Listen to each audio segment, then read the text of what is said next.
Welcome to Alex and Annie, the Real Women of Vacation Rentals. I'm Alex. And I'm Annie. And we are joined today with Alex Zemianek, who is the CEO and founder of JZ Vacation Rentals. Alex, welcome to the show.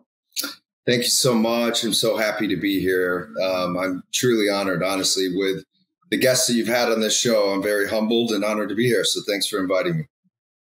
Oh, thank you. And we wanted to have you for a long time. Like, we met you a year and a half ago at VRMA in San Antonio. And It was quite an interesting meeting because we didn't quite realize you were introducing yourself. And I was like, no, this is Alex. And you're like, no, I'm Alex. Yeah. And so a lot of confusion ensued in that conversation. Yeah, that was fun.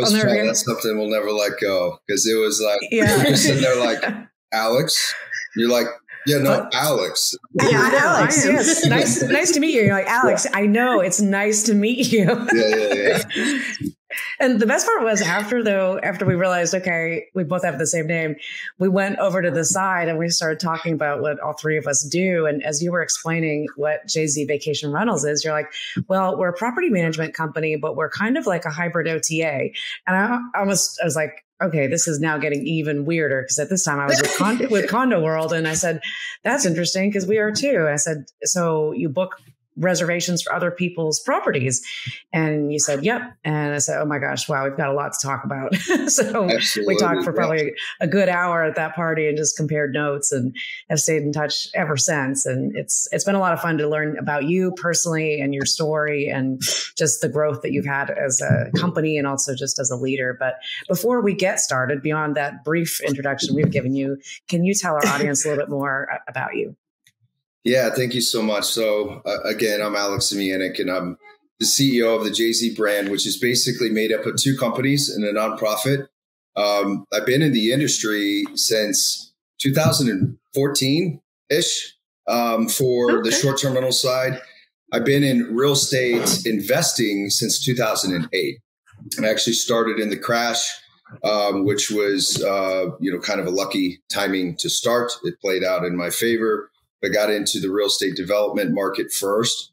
But yeah, I've been in the industry, like I said, since 2014 and love every bit of it. And right now we are roughly sitting around 62 properties that we manage 100% of.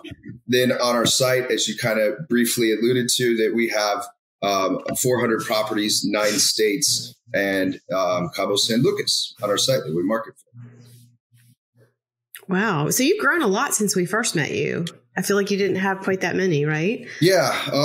We have kind of a steady and consistent growth.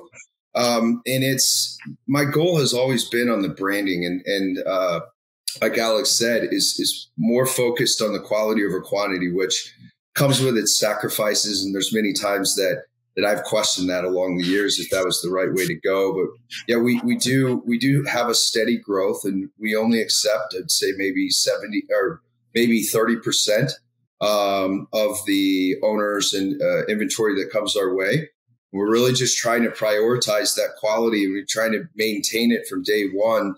So the downside to that is revenue and growth. The upside is that trust and that quality that we're trying to provide, and in that overall consistency. So yeah, there's been some hills and valleys in between there in that growth, but yeah, it's a lot of our growth has happened shockingly since COVID. Since the year of COVID. Yeah. But everything you just said, it just aligns so much with the things that Alex and I have really tried to talk about on our show is, again, being a good steward for the industry, being professional, having standards, not just taking units for the sake of taking units. There are property managers out there that will do that. And it just kind of, I always think of it as more of like a land grab. They're just trying to get inventory in a building or in a market and not necessarily thinking about what that quality ultimately means to the brand that they either are intentionally or unintentionally building along the way. So I think that you're focused on all the right areas. But can you tell us a little bit like how you got started? Because I think that was what was really interesting. And you said it, you alluded it to in the beginning, is that, part of your business is a charity. You do some work around the industry, not just renting units and working with owners, but you do a lot of things that are really good for the industry. Would love to hear about it. Yeah, thank you for saying that. So just to kind of rewind a little bit. So 2004, I actually, my father passed away at a sudden heart attack. And that's really where the Jay-Z comes from. Its initials. It's 3 generations of initials that was named after my late father. And that was in 2004. And then a couple of years after that, I got introduced to Rich Dad, Poor Dad.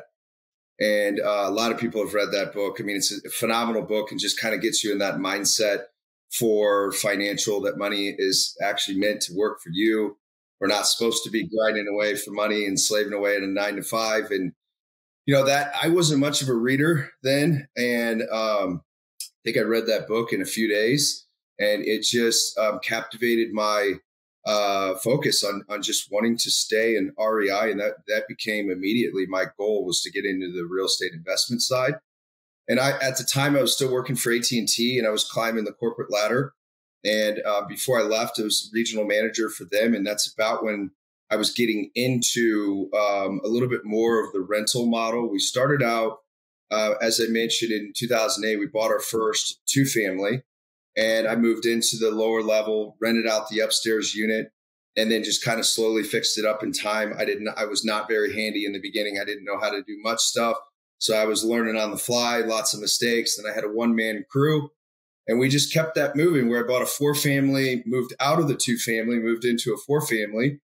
And I was living in one of the lower level units when I got news of my first kid, which is my son.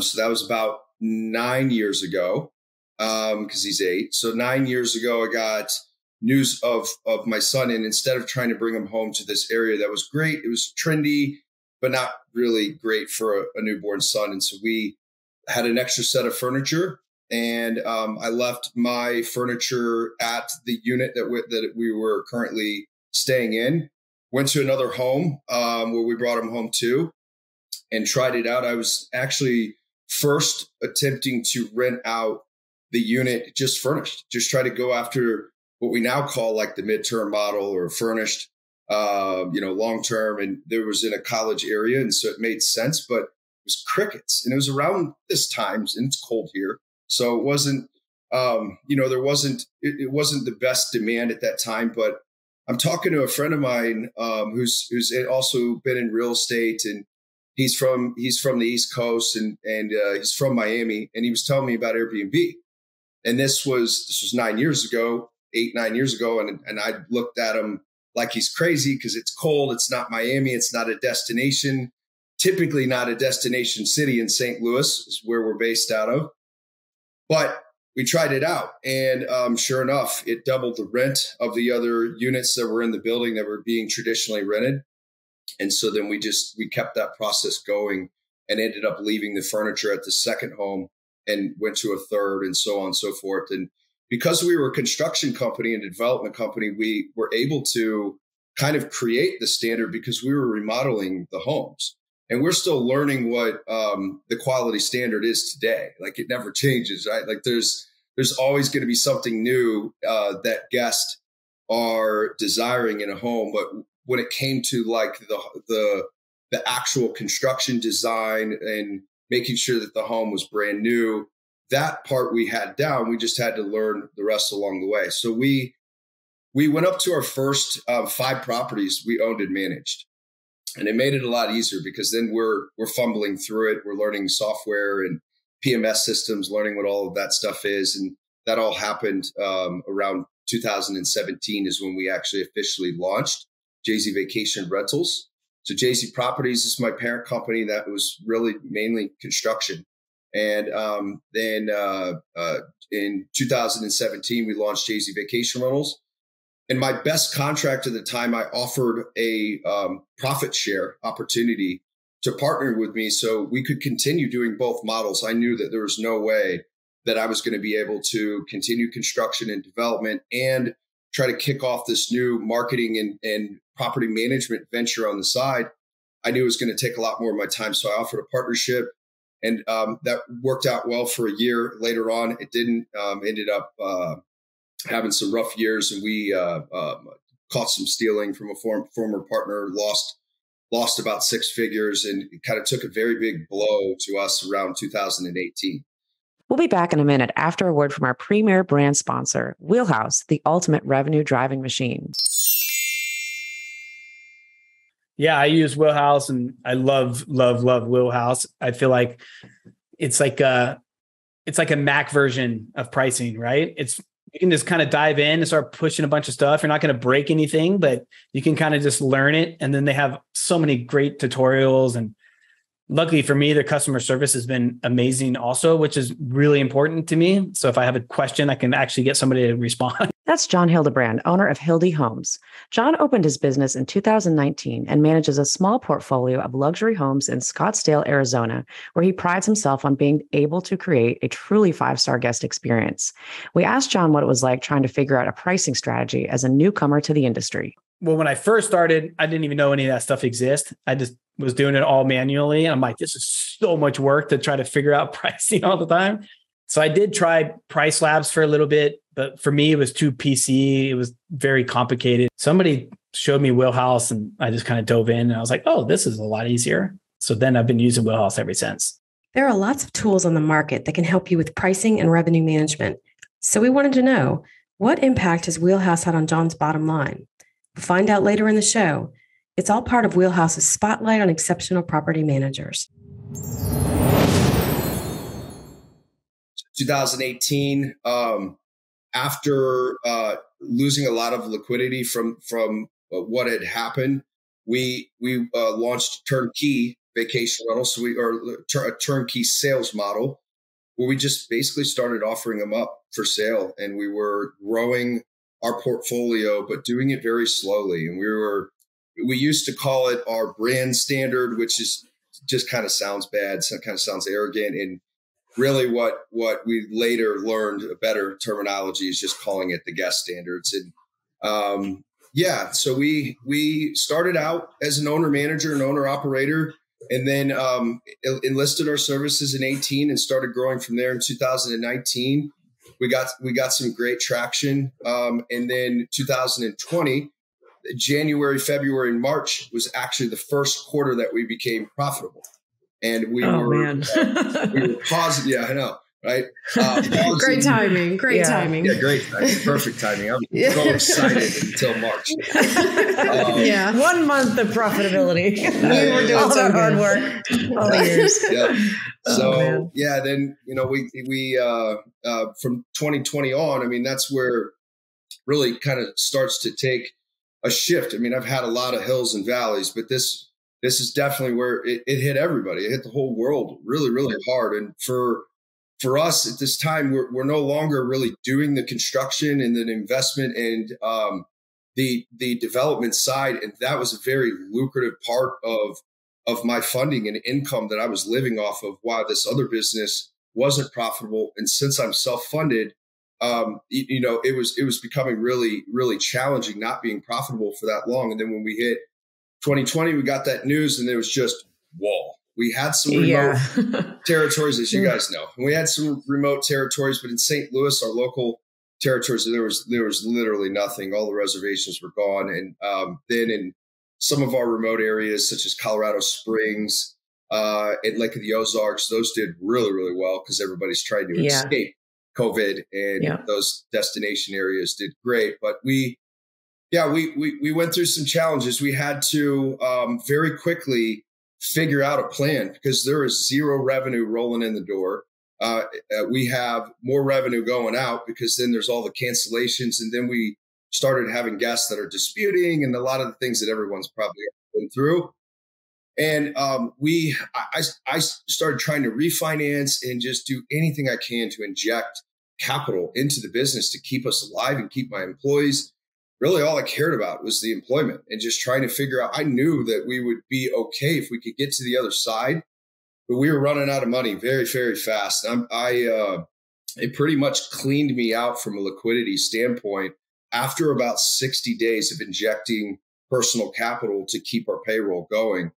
Then we were calling all the insurance companies, calling all the relocation companies, and starting to try to figure out what is now kind of called the midterm model, finding ways to get our fully furnished homes completely rented. And then some we had to unfurnish. And it was a fun time. And then to fast forward a little bit, a couple months later, we had completely ran out. I was 7 days at my office. I think I was sleeping most of the days there, and I slept for about 2 to 3 hours each day and just head on the desk. And I didn't know what to do. I was walking to a church. Nobody was even attending church at that time. So I'm walking to a church every day.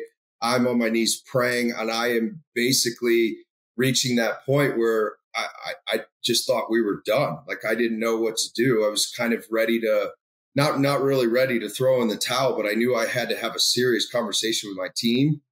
And so I remember this would have been around May, I believe, is when we had a Zoom call. I was in our entire office building by myself. The rest of my team was working remotely. And I got on a call with them basically in the morning after sleeping for a couple hours. I threw it in and let go, and just had to tell them the truth that, guys, I don't know how I'm going to make your payroll, and I just want to let you know. So I broke it to them. And to my surprise, the miracle next was that my team unanimously, just like, they didn't even skip a beat. They were just like, so, like, well, what does that mean? Are you quitting? And I'm like, no, I'm not quitting. Like, I figured you were quitting, right? Right. Yeah. Like, I don't know what to do. And, and I was so broken, guys. Like, I was so defeated. Yeah. I was defeated. Yeah. And I gave it, I just gave it out there. And when my team had said that, we basically just rallied on the call. And when I say we, it was mostly them. They were rallying and inspired me. It lifted my spirits. I got off the call. They're basically like, look, have you seen unemployment? Like, we'll just volunteer our time. Can we not volunteer to be here? Right, exactly. Right. Yeah.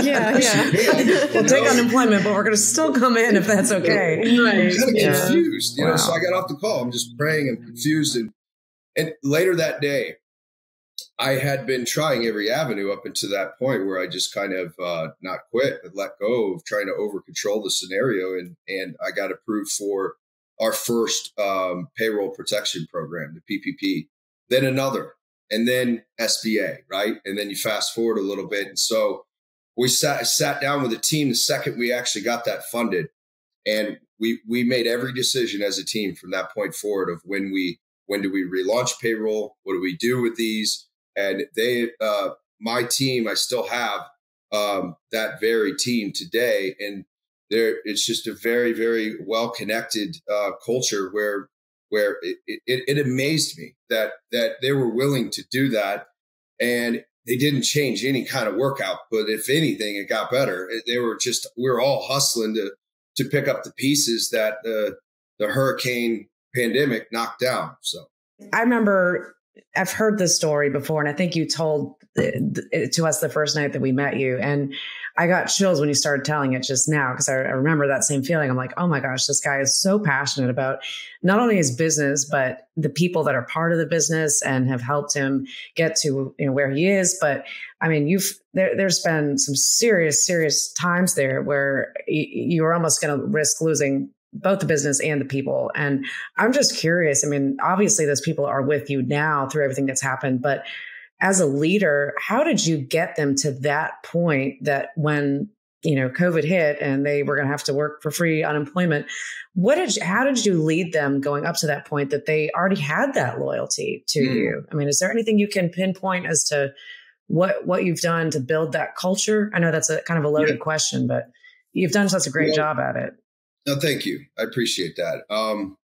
I will pull from my AT&T experience for that answer, because I didn't know anything about leadership when I started with them. I started at 18. I was supposed to go to college, and I went out to Mizzou and got a DWI right when I got there. I didn't even drive my car, but I started it, and that was enough. And I was not the same responsibility level that I am today, but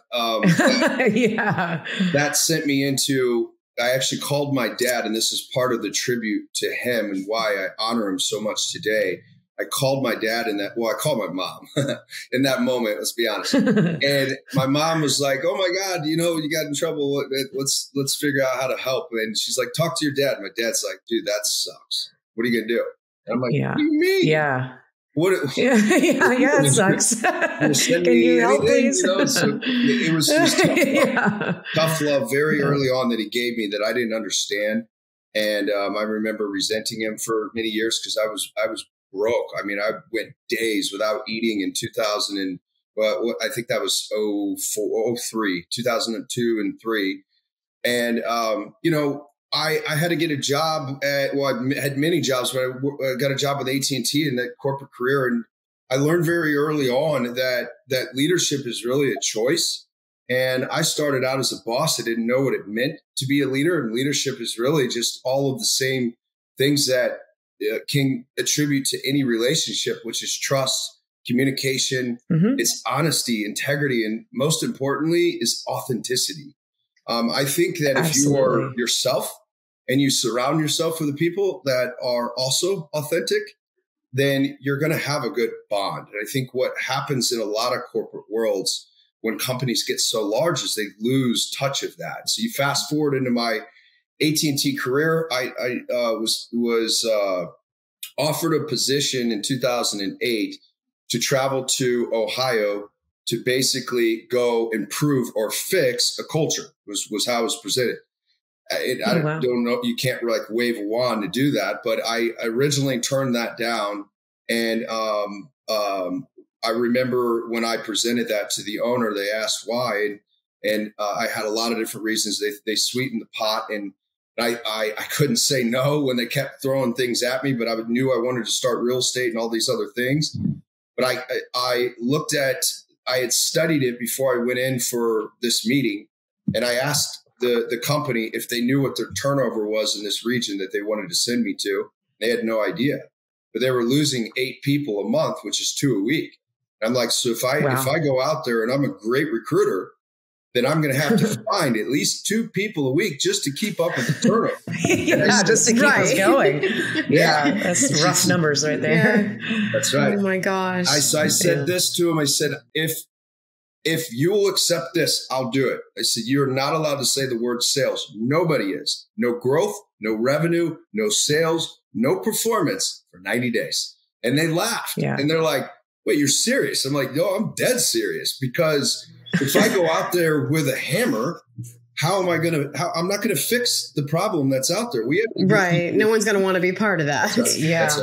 It's already underperforming. You can't beat them down anymore. And, in a tech world, and it's like that in this industry as well, in the AT&T or cellular world or any kind of technology, it could take 6 months to be comfortable. The average tenured employee was, I believe, 2 months, and the average manager was 6 months. In St. Louis, the average employee was a couple years, and the average manager was like 5 years. So it's a lot of the blind leading the blind. And so that taught me how important, because I went out there and I took that opportunity in the first 90 days. That's exactly what I did, was trying to figure out, how do we humanize our leadership here? And how do we connect? And how do we get in touch and connect with all of these individuals that are here? And how do we get people to be happy? Really, I pulled everybody in and told them who I am and what I'm trying to do. And some people left, but most stayed. And we went from 8 to 6 to 4 to 2 to 0. Nobody leaving. And it was a really cool experience for me. And I'm very grateful for the leaders that I had then that taught me what real leadership means. And essentially, it's like working for your people. Instead of just demanding work output from them, you're all a team. You're all in the trenches. And so, it's a long answer, a very long answer to your question, but that was the kind of the moment where it helped. And I knew that, when as the years went on after that, I realized very quickly that I wanted to start my own brand and my own culture, and for us to really, as a team, do it together. Yeah, I love that. And I think that whole time you probably weren't thinking in your mind, how do I be a good leader in this situation? Or how do I, take leadership information I've learned? You are literally having to put yourself in the moment and just figure things out, right? I mean, it's very, like you said, authentic. Like you had to lead with your heart and just, trust that you were doing the right thing and being truthful and honest and communicating to your team. I mean, that's everything. That is what good communication and a good team is built on. So that makes sense. That was a great answer to how you've got the team to where they were at COVID, to kind of summarize. So I can understand why they wanted to stay with you. And you know, from the outside, from what we can see, you know, we see your pictures and videos of your staff, and it's very clear that they had that admiration, but also that appreciation of being part of that. And, you know, at the end of the day, it's all of us. We want to be part of something that's bigger than ourselves. We want to be part of a community. We want to be part of something that's, you know, that makes us feel whole, and that you've certainly achieved that with your team. So you've done a great job. Oh, thank you. I appreciate that. No, I couldn't agree more. I think that when people really feel like they're a part of something bigger and you are making a difference, then they want to sign up for that, or you attract the right people that way. And if you are that leader that is demanding results and demanding, I had to shift my approach many years ago to self coaching and self, awareness and recognition. And so whenever you're coaching an employee, it's so much better to just be that mentor and friend and ask questions and get people to find success or help them navigate to success in their version and not ours as leaders. And so when you do that, it's authentic. And we have lots of conversations of how do we help somebody in personal ways too. It's not a check that stuff at the door, which is what happens in a lot of corporate world. They just don't want to deal with that, the drama, but you have to. You got to deal with it all. And that's really, we all accept each other for every bit of who we are. And it's really more about our values and virtues. And if we share the same, then you can maintain that culture. People will still come and go, but you can definitely maintain it. Well, I think COVID was one of those things that it kind of weeded out the one people who just weren't strong of will, are also people that maybe just didn't know where they belonged. But clearly your team knew where they belonged and that they were meant for that mission to be with you. And I'm sure when you told that story, I just kind of pictured myself, like if I was sitting in that room, like for you, that must've just been like an enormous weight lifted off your shoulder because you were trying to figure out it. You were trying to find the words to tell them what in your mind was playing out to be this very dark moment. And then here they are bringing you all this light. Yeah. Right. Well, yeah. And sometimes as leaders, like we feel like we always have to have things figured out for our people and our team. Yeah. We always try to like put all of the barrier and weight on our own shoulders. And sometimes we just got to bring it to the team. And really, I think at the time I was probably trying to keep them from being scared. And then it reached a point where it was so impossible to get through. Well, at least it seemed that the only way I know is just to be honest and just come to them with that vulnerability, which is really, it's not easy to do that and tell your team that you feel that you failed them. That was one of the hardest conversations I've had to have with them. Sure. But man, the way that it bonded us though and connected us afterwards, and just how I see them today, I mean, is such just like family, really. And they are. We're all very much a work family. But yeah, you're absolutely right. I think that the biggest thing is making sure that you have some kind of authentic relationship. And when people feel that you're genuine, then they're probably going to perform a little bit differently as well. Well, and two things on that. I was going to say, Annie, your word of the year for 2021 was authenticity, as anybody who's listened to the show has heard us say many times. So I love that part of it. But then the other part that you talked about, vulnerability, I've shared with you about Casago and our culture. And that's one of the things that Steve, our CEO, talks about a lot, is that vulnerability is actually the number one criteria of trust.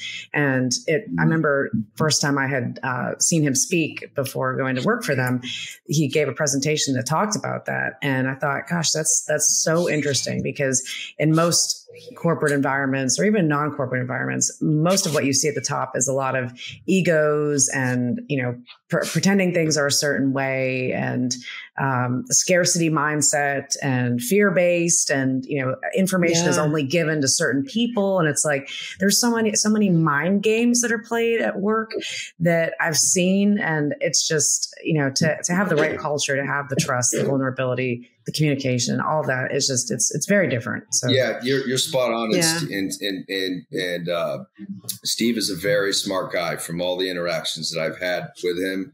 And it's very clear when you look at the company that he totally gets it and preaches the culture model. And you know, the authenticity factor and the vulnerability, like it shows people that you're human too, that you make mistakes. Mm-hmm. Whenever you do that, and that's the same with kids too. Like you have to be able to show that I'm not perfect and I mess up too. And now let's get into conflict resolution, or let's talk about how to overcome those mistakes. But yeah, the vulnerability in the political world, or in the corporate world, it's very political, is really what it is. Yeah. And not all of them, and it's not there everywhere. Not every region is going to be that way, but you know, typically you're just going to experience that a lot more. At least in my experience, there's a lot more of that political nature, and then people start to do their own kind of same thing when they're looking as an employee. They're being recruited, and so if everybody's looking out for themselves, it's not going to be a sustainable culture.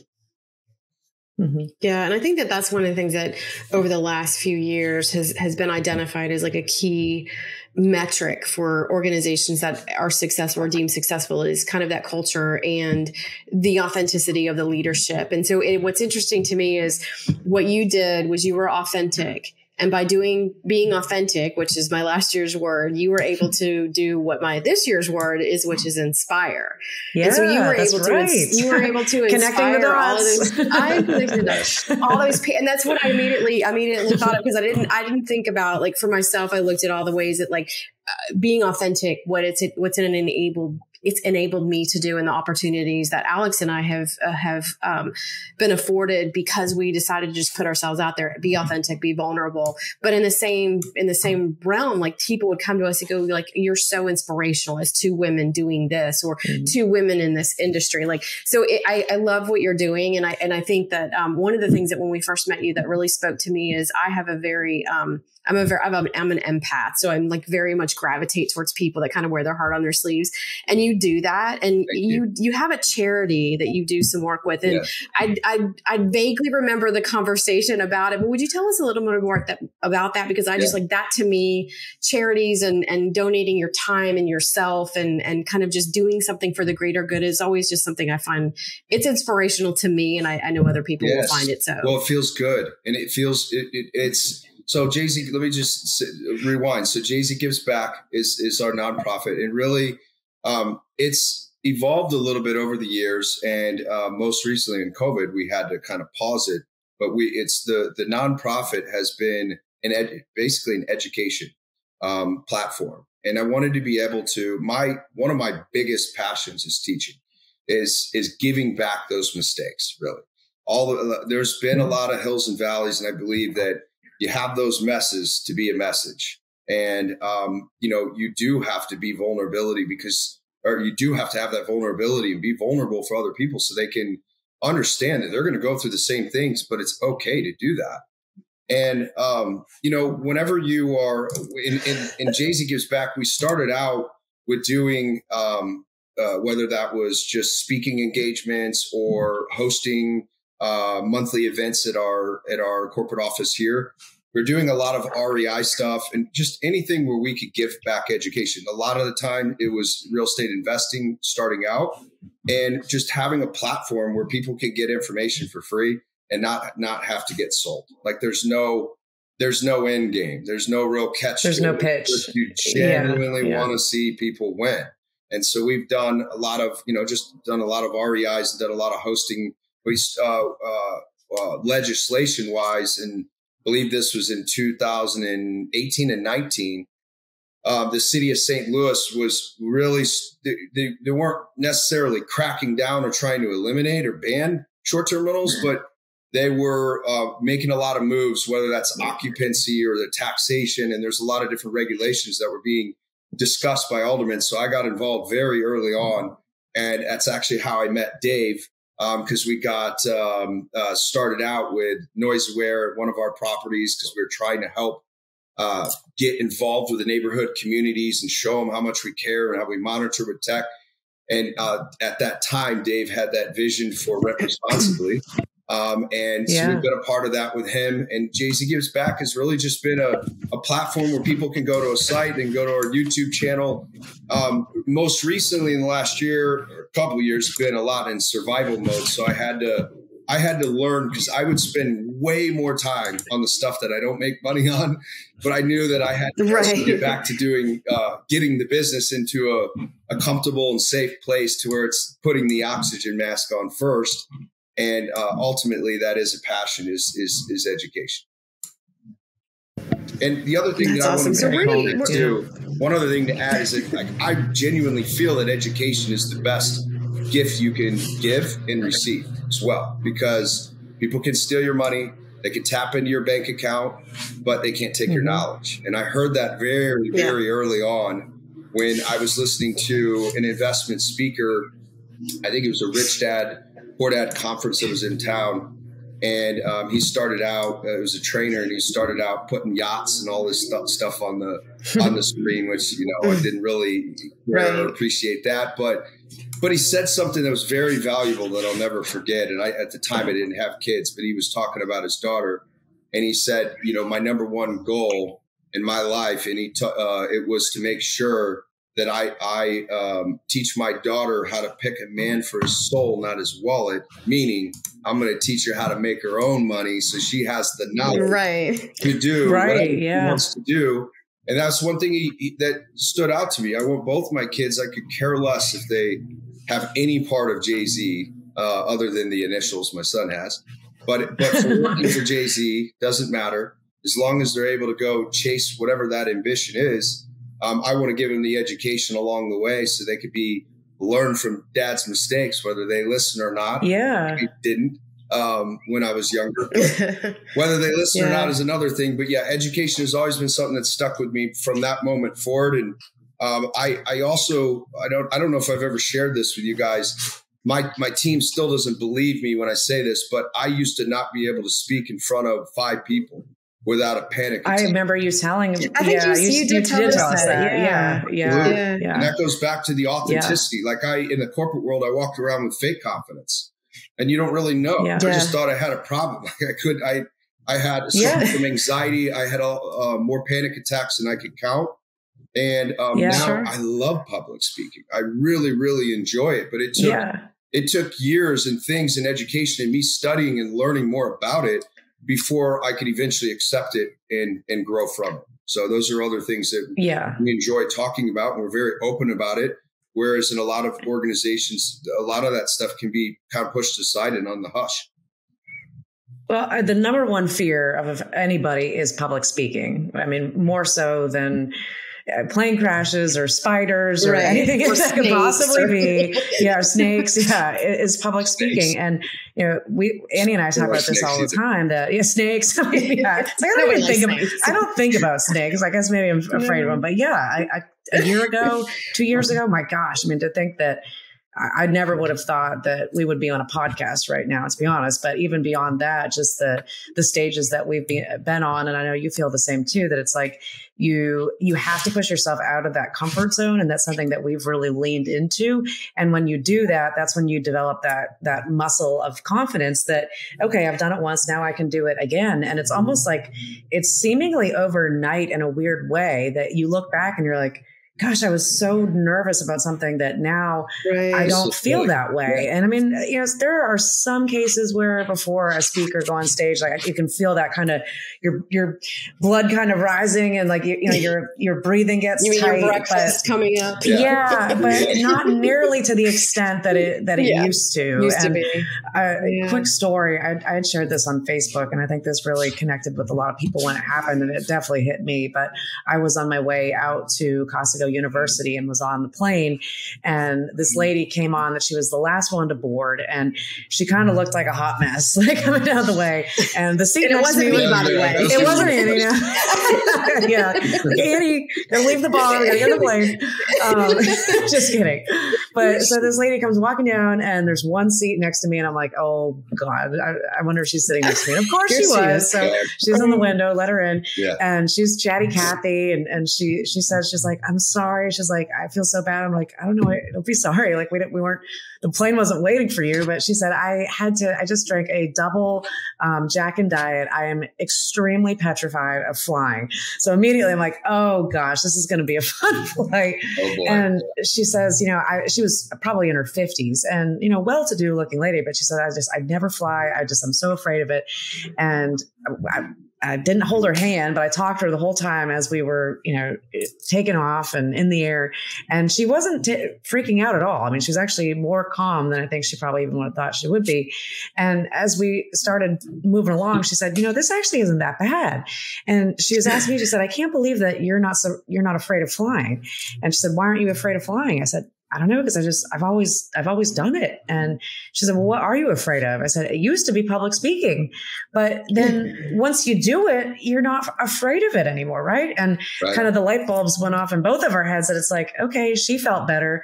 I same thing as I felt better doing public speaking. Once you push yourself, then it's really not that bad, but it's just getting over that hump that you have to put yourself out there and you have to do it. Yeah. It's practice and it's action. Yeah. And it's the same as going to the gym. Like we want to stay in shape without going to the gym, but we have to go to the gym to break down the muscles. Right. Yeah. With that uncomfort, and that uncomfort then grows back. Right. And we get into better shape from that routine. There's one thing that, a friend of mine said to me a long time ago that's also really stuck with me because I didn't know the difference.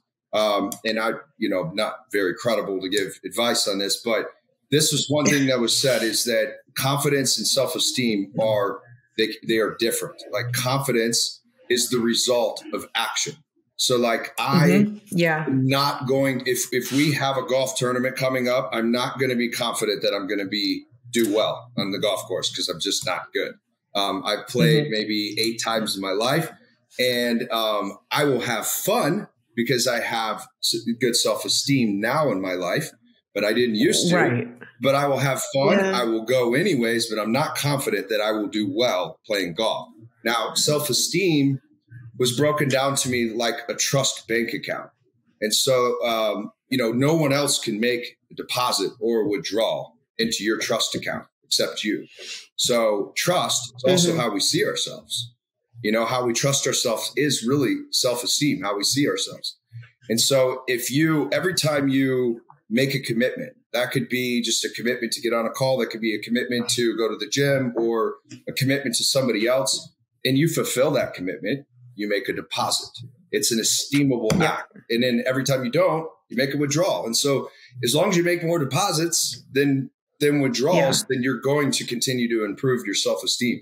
When that was said to me, I mean, there was that was many, many years ago. And that's helped me a lot because when I did 75 hard in 2020, 2021, I did this program called 75 hard where you have to commit to 5 monotonous things. Have you guys heard of it? Yeah, I have no, I have not. Well, for anybody that has it's a program that actually Supplement Superstores that are here locally in St. Louis, owned by the founder of First Form that started this program and created it, put many years of time into it. And it's so simple, but it has a whole book of psychology around it. Where if you do, routines and just getting into the rhythm of doing things makes you not really necessarily think so much about it. So 75 hard, you have to do for 75 days in a row. You have to drink a gallon of water every single day, which is a lot. And then you have read 10 pages of a self-help book every single day. You have to work out twice. One has to be outside for 45 minutes. Doesn't matter how cold it is. And you have to take a progress pic, a selfie every day. And so if you miss one thing, you read 9 pages, you lost, and you have to start from the beginning. Yeah, you have to start over. Yeah. Oh my gosh. Yeah. And then it progresses and it can go on. But I mean the most inspired my team ever was when I was doing 75 hard. I was doing it for myself, but it just goes back to what we were talking about earlier, that it's so important to sometimes lead by example. because if you want to inspire others to do certain things, sometimes it's better. Yeah. Just you have to do it too. Yeah. People mirror what they see. Alex and Annie, the real women of therapy for vacation rentals today. This is such great stuff. Love it. No, it's great though, and I think that's the thing is like you've taken your real world learnings and you've developed these kind of principles of your culture and how you want to lead and inspire and do all the, the great things that you're doing. So you've built up this great team and you've built up their admiration of you, and you're inspiring them clearly every day. Where do you see yourself taking your business forward? Like, are you looking to maybe franchise it like a Casa Go, or are you looking to be in, I know you said you're in multiple markets, but a lot of that is through your like distribution channel. So what is the next couple of years look like for Jay-Z? Yeah, great question. So e-commerce has really been where my head has been in building an OTA and continuing to build. So what I believe 2018, 19 ish, we were looking at properties in Marco Island.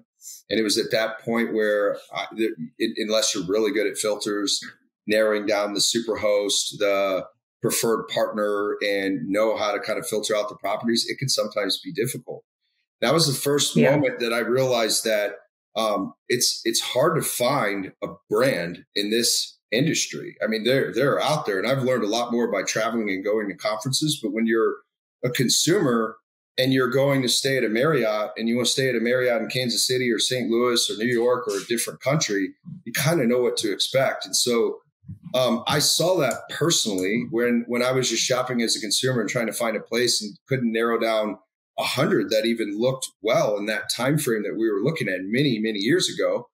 And so that was the first time that I really sold me, since I experienced it as a consumer, that we want to create this consistent environment where it doesn't matter what city you go to, what country you go to, similar to what hotels or any kind of brand has done for many years. And then I was studying luxuryretreats.com before they were purchased and later acquired by Airbnb, which is now Airbnb Lux, and just really a filter on that site.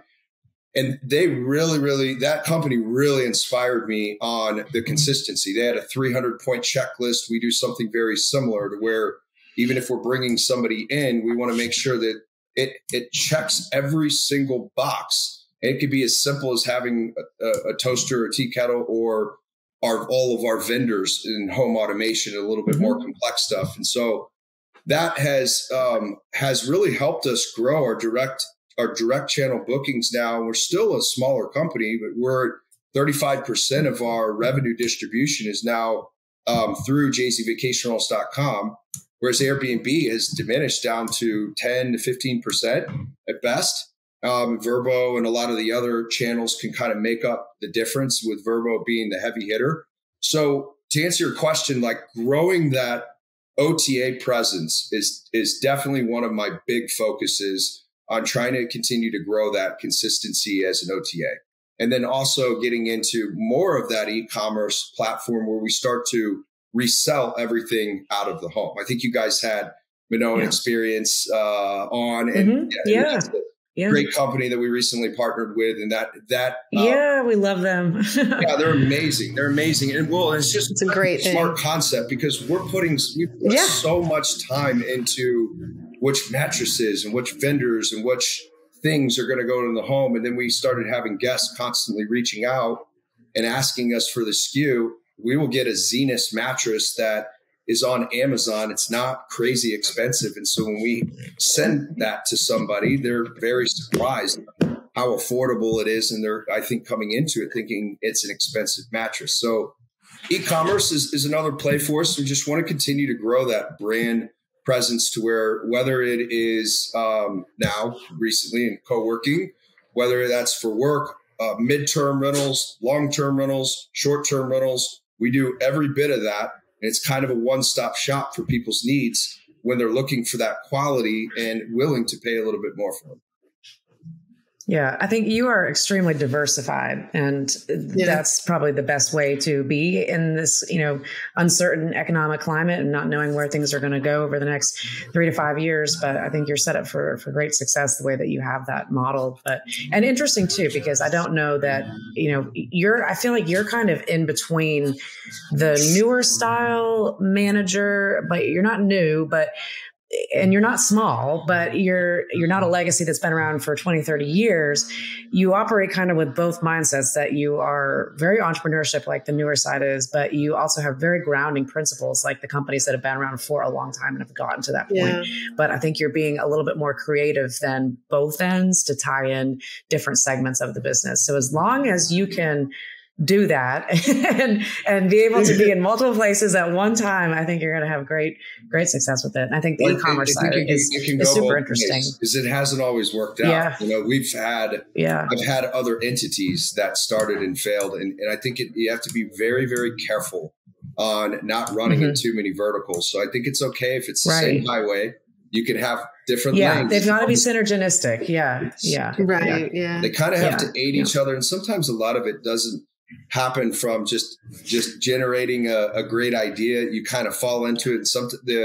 The one thing I'll say about the pandemic that is a silver lining for us, or became a silver lining, Annie was saying earlier, like when it was a test to a lot of foundations. It could be a test for relationships, businesses, anybody that didn't have a solid core foundation. And we were one of them, because we had a core foundation from a team aspect. I believe that's your true foundation, but from a product and resources and computers and website, and our PMS at the time was different. So right after we got funded, that's one of the things that we sat down and did, is went back to the drawing board and said, okay, what are we going to do with this SBA fund? Some of it we had to just catch up, replace debts, and then anything else we used to continue to advance our business. We at that point switched to Streamline, changed our website, and it's like Hurricane COVID came and knocked our house down, and we had a chance to sit there and stare at the dirt and realize that there wasn't concrete, and we're like, okay, let's rebuild. Instead of just being discouraged, let's rebuild. We built it now to where we can have multiple verticals that I wouldn't have been able to have with the old PMS system that I originally started. Yeah. COVID was a great opportunity for people to kind of reassess and recalibrate in terms of like their values, the direction. It's the tech stack, certainly. I mean, that's one of the things that we've talked about for sure, is that it blew up the need and the ability to access tech for this sector of the industry that just wasn't there before. A lot of great learnings, a lot of great new systems. There's too many choices out there for, in some of the verticals for sure. And I think that's where we're going to see a lot of the consolidation for that. But Alex, your story is wonderful, and just getting to know you has been a really great blessing to both Alex and I. We talk about you every opportunity that we get with other people, because you do really model what we see as the best of kind of these smaller breeds of managers that are coming up. I kind of, when Alex was trying to, talking about how you operate, I feel like you're a young guy with a lot of passion, but you have an old soul, and your old soul is what's keeping you grounded and putting you in this trajectory of again, building a good culture and really focusing and understanding that the diversification, but putting hard work in it and having that team along with you is, and I would go so far as to say a lot of that is your dad, right? I mean, your dad obviously impressed a lot on you growing up, and the hard lessons and everything too. Yeah, I think every single lesson, everything you go through is going to be either, it's meant to be a lesson or a blessing in some kind of way. And you can look at it like that, and you can search for the silver linings. And I think all the businesses now that did seek what that silver lining is have made it. And, in San Antonio was a very inspiring event for me. I don't know about you. I think you guys shared the same thing. Oh, it was great. And, definitely. It was really cool to hear people's kind of comeback stories. And, it's sad to see the companies that weren't there, or the trades vendors that weren't there. But you've also seen a lot of those rebound now. And I think it just kind of shows the persistence eventually pays off. And Annie, I really appreciate your comment. I think that just making a lot of mistakes early on is really what got me there. It's just I still make them today, and I think it's owning them and just realizing that every single time you make one, it's a lesson, and you're much quicker to adapt and move forward when you look at it as, okay, this happened, not for me, but this happened. What's coming out of it? Yeah. What is the good that's going to get presented? Yeah. Well, and I feel like, for myself, I had to do one of those like soul searching ventures for myself where I kind of looked back and said, like, feels like I don't understand why my path has been the way it's been. But then if I look back in the totality of it all makes perfect sense. Yeah. And it's again, Alex always talks about, you can't connect the dots, moving forward. You have to look back to connect those dots and kind of make sense of it all. And so I have interesting you talk about, making sure that your kids are set up to understand, they make mistakes and those kind of things. And I have a 22-year-old and just trying to make him understand that sometimes it's not about getting rich quick. It's not about getting to that success, because success it's subjective. It can be whatever you think it should be. And then I think over time it changes in your life as to what that success, because what I thought was success at 25 is certainly not what I thought it was at 35 or 45 or now in my 50s. It just evolves. It just evolves with you, and you have to be open to the signs. And that's one thing that Alex and I, we joke about it, but it's really something that, because we joke about it, it's like front and center for every conversation, kind of every experience that we have. It's just about recognizing those moments, those teachable, those learnings, those things that are going to be pivotal 6 months from now. They may not matter today, but they will be 6 months from now. Absolutely. And you have to be open. I mean, that's part of self-awareness, is you have to be open to be aware to notice those things. And I think when Alex, like you said about if something happens and you're upset about it and, pitying yourself and getting negative, you're never going to be open to recognize the good signs that come either. I mean, like you're almost looking for why things aren't working out for you. That's right. But when you change your mindset, you talked about the book Rich Dad, Poor Dad, and how much that changed your life. I know for me, it was the book The Secret that I read, and kind of a similar thing that at that time, this was 2013, and I didn't read a whole lot of books at that time. I wasn't into podcasts. Those weren't really a thing at the time, but that was the first kind of beginning of my journey of self-awareness, personal development. And that really was game changing for me. And you have to have that mindset and continuously surround yourself with people, books, information that keep you in that mindset, because it's really hard to fall. It's really easy to fall out of it. I couldn't agree more. It's got to be consistency. I love to. So I have a Calendly link on my website, and I will meet with anybody and give them my time for free on the first meeting, and then they want to do consulting from there. I care so much more about the exercise that I'm going to challenge them with, or something that I might give them. Maybe that's a book or something that we discussed when we were chatting, like just some kind of homework to know, are they willing to go read a book? Are they willing to be resourceful? And to your point, Alex, like, are they open? Are they coachable? I was not always open-minded. I definitely had an ego when I was younger and early on in my corporate days. And I had to get all that checked. And really that's from falling on your face and realizing that you gotta stay humble, or you'll get humbled, basically. But I think that it's so important to keep that honesty and openness, because then you're allowing things to come in because you have an open door. And if you're closed-minded to it, everything's shut off. And going to conferences, listening to podcasts, whatever that may be, to some people, they'll look at that as work. I don't see how, especially going to conferences. That's not a whole lot of work. It's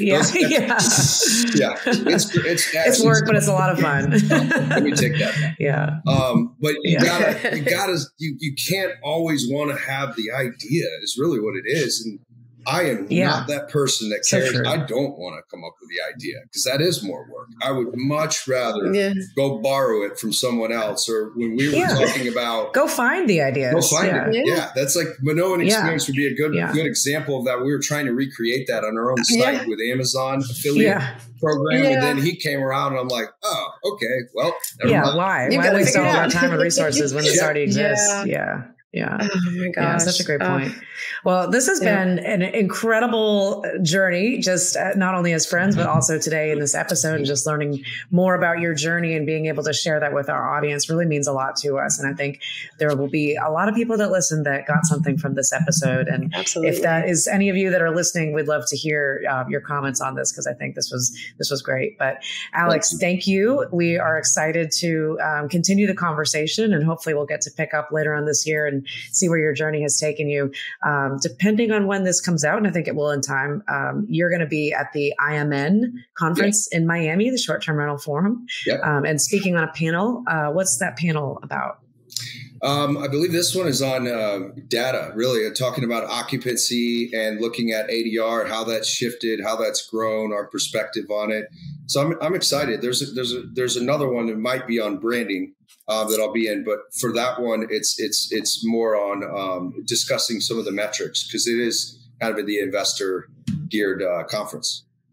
Yeah, that's a perfect conference for you to be at. I'll be there too, talking about OTAs and SEO algorithms. So excited to see anybody that will be there. But in the meantime, is there a good way for our listeners to contact you if they want to reach out? Yeah, email is fine. It's just alex@jzvacationrentals.com. On my email, I also have a link to, and I genuinely will meet anytime if there's someone that's needing help, whether that's property management. I do it all the time because I really enjoy it, and it helps. I learn and take something away from that. So on the website, but email is typically fine, or LinkedIn. I check a lot too. So it could be a LinkedIn message, or any other social media platforms is fine too.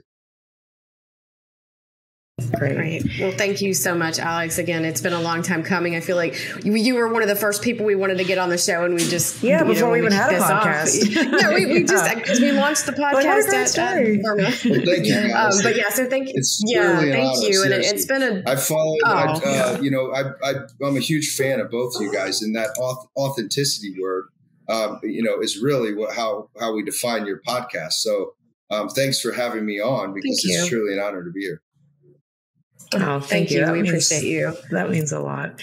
If anybody wants to get in touch with Annie and I, you can go to alexnannypodcast.com. And until next time, thank you for tuning in. And thank you, Alex, for joining us today. Thanks for having me.